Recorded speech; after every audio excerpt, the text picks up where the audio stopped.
جو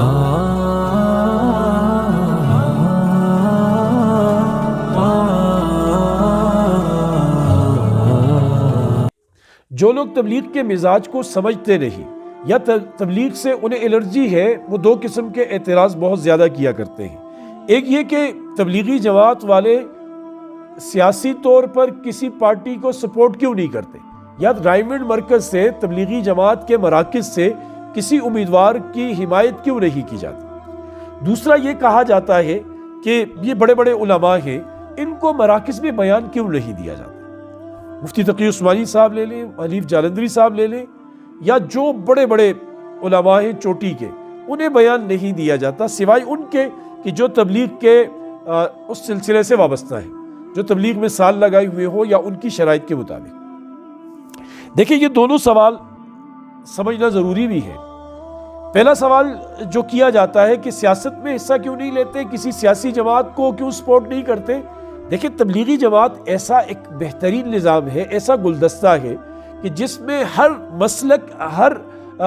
مکتبہ فکر کے لوگ ہوتے ہیں، ہر سیاسی جماعت کے لوگ ہوتے ہیں۔ آپ کسی سروزے کی جماعت کو لے لیں، 12 بندے ہوں گے، ان میں آپ کو عمران خان والے بھی ملیں گے، نواز شریف والے بھی ملیں گے، آصف زرداری والے بھی ملیں گے، اور جمعیت علماء اسلام والے بھی ملیں گے، اور دیگر جماعتوں کے نیشنل پارٹی وغیرہ کے افراد بھی ملیں گے۔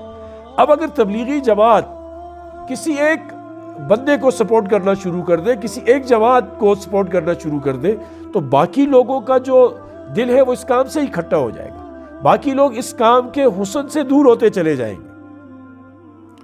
ہم نے ابھی دیکھا ماضی قریب میں مولانا طارق جمیل صاحب کو، آپ سب نے دیکھا، وہ ماشاءاللہ سے بہت دین کا کام کر رہے ہیں، اللہ نے ان سے بڑا دین کا کام لیا ہے، لیکن جب انہوں نے ایک جماعت کو سپورٹ کیا، ایک جماعت کی ایک شخصیت کو سپورٹ کیا،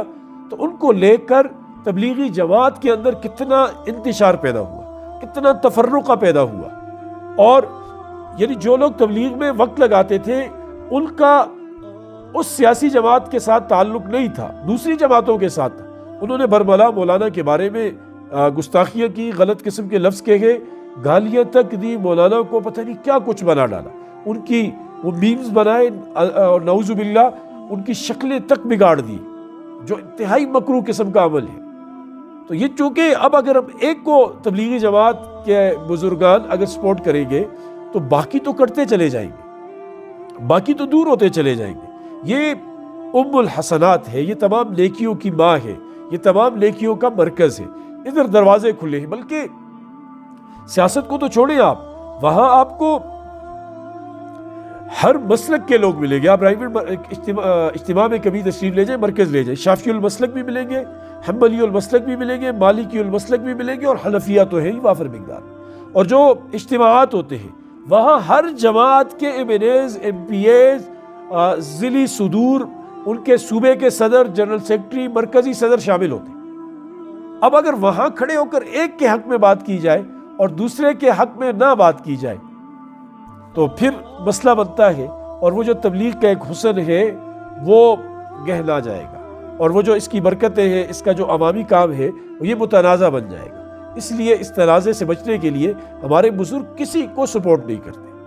وہ کسی کو، ہاں جو لوگ اپنے محلوں میں، علاقوں میں رہتے ہیں وہ دیکھتے ہیں اس کی، بلکہ ان کی ذہن سازی کی جاتی ہے کہ جب آپ مسجد کے امام کے لیے بڑی شرائط رکھتے ہیں کہ ایسا ہونا چاہیے، ایسا ہونا چاہیے، ایسا امام ہونا چاہیے، تو جو امام بنے گا آپ کے ملک کا، جو امام بنے گا آپ کے قانون کا، جو امام بنے گا آپ کے تمام اصول و ضوابط کے بنانے کا، جو ادارے بنائے گا، جو چیزیں طے کرے گا ہمارے مستقبل کے حوالے سے، بچوں کے حوالے سے، تو وہاں ذرا سوچ سمجھ کر فیصلہ کریں، کسی غلط بندے کا چناؤ نہ کریں، کسی غلط پارٹی کو آگے نہ لے کر آئیں جو ہمارے لیے نقصان دہ ہو، ہمارے بچوں کے مستقبل کے لیے نقصان دہ۔ اللہ پاک ہمیں سمجھ کی توفیق نصیب فرمائے۔